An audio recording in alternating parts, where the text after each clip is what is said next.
Music producers, y'all know it like I know it. The creative process never stops. We spend countless hours developing our skills to make new songs. Without adding to our tool belt, the well can start to run dry. Here are 5 tips that are guaranteed to enhance your ability to create quality sounding music on any DAW.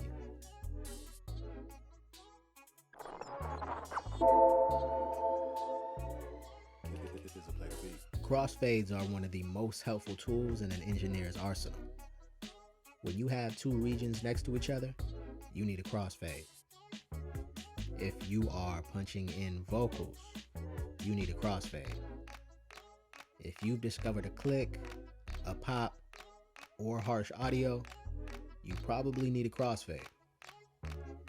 Start by double-clicking on an audio region. This opens up the editor below. Move the cursor towards the slice in between 2 regions. This activates some of the Smart Tool functions. When we scrub our cursor towards the ruler, the cursor changes to a bold T-shaped symbol with arrows pointing left and right. This is our fade tool. Now click and drag using the fade tool to create a crossfade.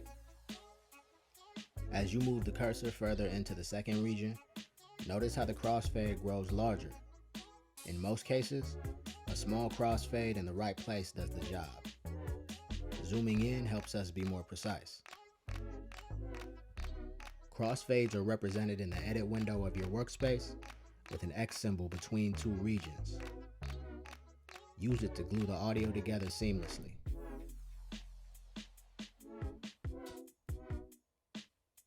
Using auxiliary sends can take your mixing from amateur to pro status real quick.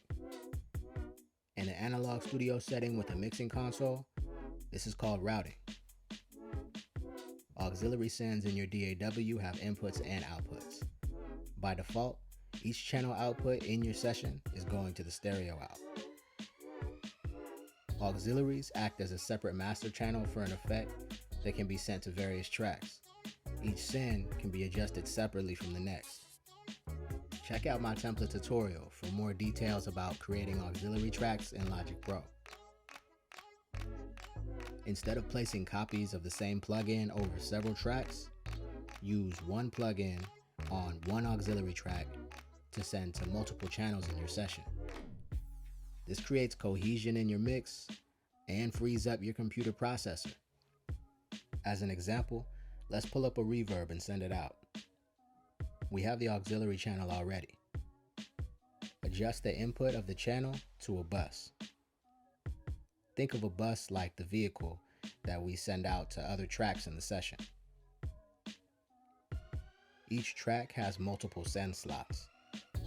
When selected, we have the option to add any bus that we've already set up. The volume level of that bus can be adjusted here to the right of the send slot.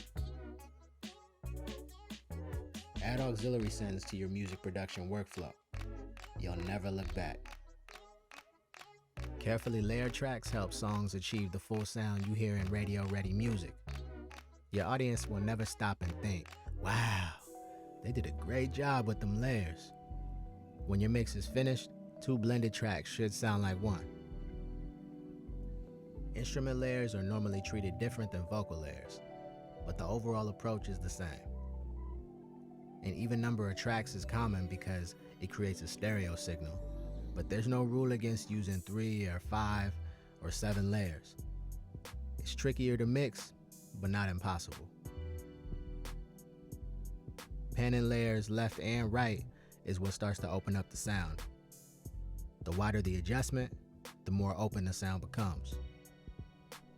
Be careful not to thin out your mix with hard pans. Less is more. Adjust volume with balance in mind. Use your ears and start with no more than 2 channels. Eventually, you develop a sense of what needs to happen to get the sound you want. Listen to other tracks and analyze their sound. Routing layers to one auxiliary track gives you even more control. Depending on the sound, compressors or chorus plugins can help glue the layers together. You'll be able to pan or change the volume of all the layers at once without interfering with adjustments you've already made. This auxiliary has its own bus. Route each track's output to that bus.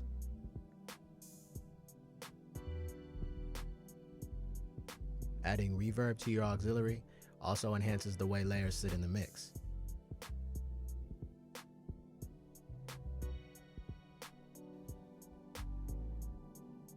Stutters are popular today, especially in EDM records.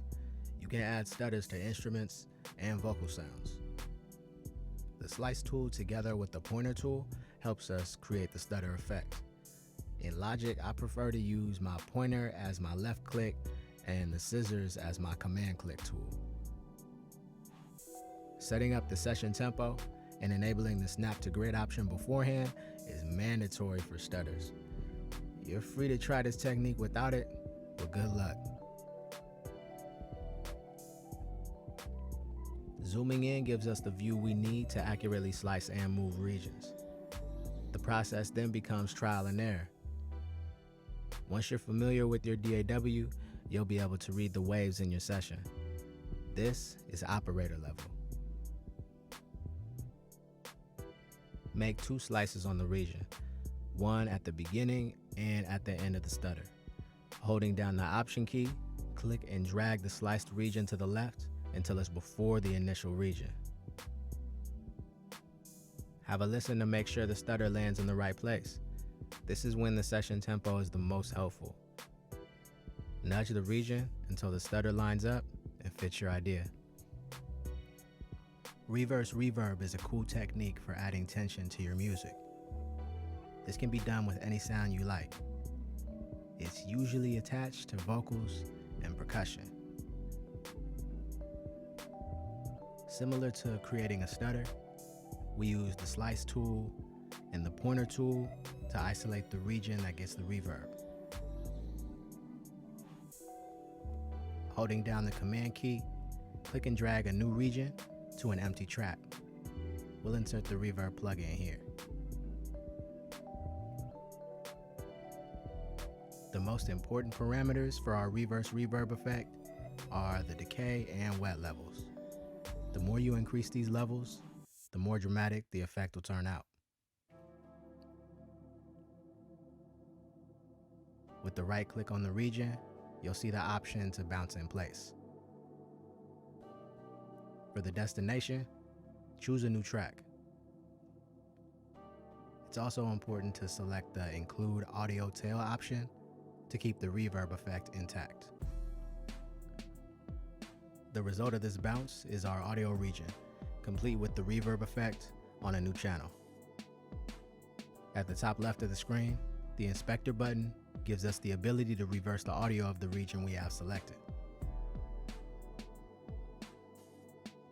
Our last step for this effect is to place the reverse region next to the original audio. Use your ears to make sure the reverse reverb ends just as the original audio is beginning. Depending on how close the two regions are, a crossfade may be the icing on the cake.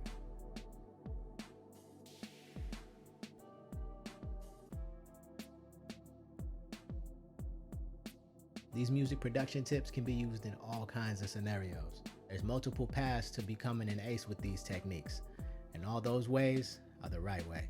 The more you explore, the more you'll discover utilizing these tips. Let's keep the conversation going. Share some of your favorite music production tips in the comments. If this video helped you, like and subscribe to the channel for more.